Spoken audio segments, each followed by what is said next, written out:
ջրի ջրադասի ընդհանրապես ես բոլոր գյուղերը ասում եմ հետևյալը ասում եմ ջրի հետ կապված հարցեր չի բարձրացրեք, որովհետև դուք բարձրացրեք չբարձրացրեք, առաջիկա 5 տարվա 5 առաջադրանքներից մեկը ջրի հետ կապված հարցերն է։ Մենք գյուղ գնալու ենք որտեղ ջրի խնդիր կա, որտեղ ոռոգնա, որտեղ խմելու եւ հետո հան դուրսերում են բոլոր հարցերը։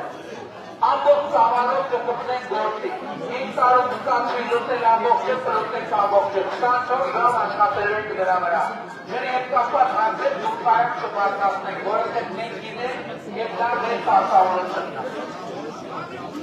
Հավանիչ տեսանյութը եւ բաժանորդագրվիչ նորությունները բաց չթողնելու համար։